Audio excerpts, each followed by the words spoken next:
Hi Tubies, welcome back to my channel. Today we're going to talk about why you should not clean out your flower beds until spring. Just like ornamental grasses, not cut them back, same thing with your garden beds. Don't clean them out. Let them be until the temperature reaches 50 and stays that way for at least 7 days. Reason being, and I'm going to give you 5 good reasons. The first reason is bees need a place to hide, and a lot of times they'll hide in garden plants because they can burrow back down in there and it's nice and cozy for them, and they will survive the winter that way. So if you disturb that, they don't have a place to go. They do that also in grasses, your ornamental grasses. Reason number 2, butterflies. They also use garden material to cocoon up in, and I have found them in there. Now, some of your butterflies, like monarchs, go south for the winter. However, a lot of them stay up here. So we want to create an environment to keep them, because we don't see as many butterflies anymore. And I believe that is because people are, taking over the land. We're building, we're doing all this stuff, and we want all these pretty yards. And we want to keep everything clean. Well, sometimes clean is not good for the animals that we have to support and take care of, because we're destroying their natural habitats. So, if you want to keep butterflies around, keep them garden beds messy until spring. Reason number 3, ladybugs. Ladybugs need a place to hunker down and get together and hibernate. And a lot of times they'll do that in garden beds because they're already there because they're eating the pests. So we want to keep them there. So by removing all that from the garden, they have nowhere to go. So they're going to go somewhere else. Therefore, when the bad insects come up, there's nobody there to eat them right away. If you leave your garden beds messy, the ladybugs will be there in the spring when it's time to eat all them nasty little insects that eat our plants. Reason number 4, birds. Chickadees, wrens, bluebirds, they love eating seeds. We know that. And the more you let things die off and be there, they'll nitpick at it. Get all them little seeds off of there. And as soon as spring comes around, they're going to be in there eating all them nasty little insects that we hate. Leave it there. Trust me on this. I have watched them very early spring, where sometimes there's still snow on the ground, and they're going through the gardens and picking. And I love to see that because I know that I'm helping them. So that's that's 4 good reasons so far. Okay, number 5. Leave the leaves in your garden. It will soak nutrition into the soil. The soil will soak that up and it'll feed your plants. Excellent for your plants, excellent for your lawn. Everybody's so quick to pull all the leaves up. Let them be. Let them be. Learn to live with it. Learn the beauty of each season.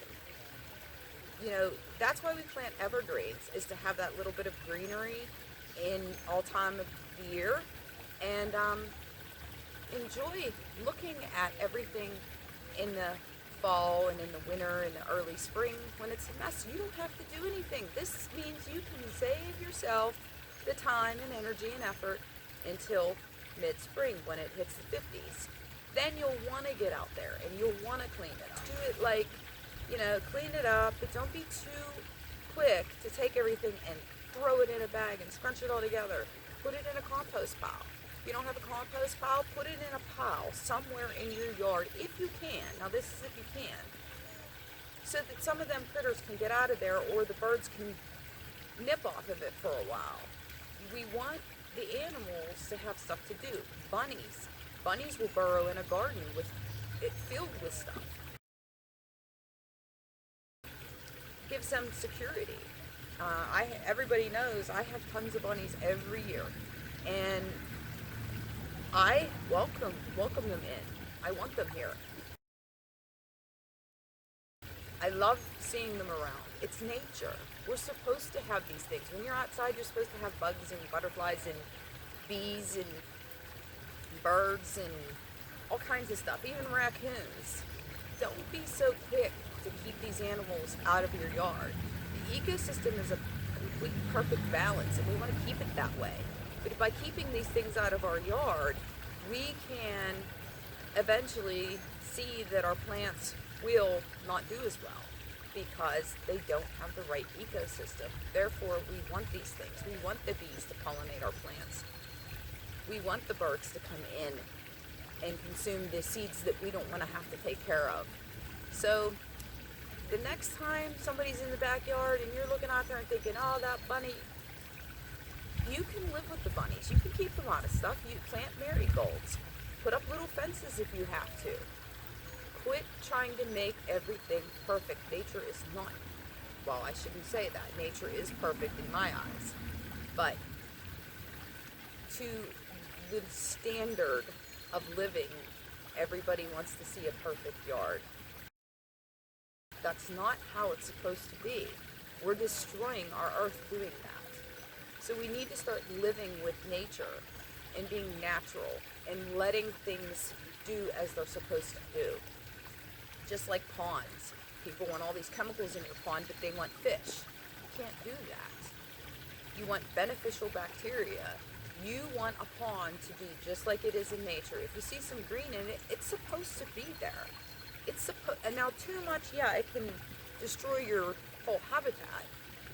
And that's why we come into play and we remove it. But you want your yard to be completely natural and be part of the ecosystem. So now I'm going to take you through the beds and show you what I mean by them being a mess and leaving them that way. This is how I leave them until mid-spring. At least until it reaches 50 degrees for about a week. And then I clean them out. But I loosely pile everything in a compost area so that if anything's in there, they can escape. But you would be surprised. Look at that. Most of that's still green. And that is from being covered. And I will have all kind of babies in here from the leaves keeping everything insulated. So that's what your garden should look like in the spring. Well, maybe not as this bad, but it just happens to catch a lot because of these borders. I'm on the downwind here from everybody's trees. So, and that's that. And then as you can see, I let everything go to seed. And on the arbor, I let everything go to seed. And the finches have a field day on this in the spring. Throughout the winter too, I see them all over it, taking the seeds off of this morning glory. And the gourd I had planted up here, they go berserk. So that is why you don't want to clean out your flower beds. You just don't do it. It's not a good idea. Okay, now that you've seen the beds and I gave you your 5 reasons, I hope that you consider doing this and leaving those garden beds a little crummy next time. Trust me, you're way better off. Okay, thanks for watching. If you were a subscriber, welcome back. Thanks for being here. I am so excited to have you in the community. If you are not subscribed, please consider subscribing for lots of updates and fun things that we do here on my channel. This is a great community and I'm so happy to have you all here. Thanks for watching. I hope you all have a wonderful day.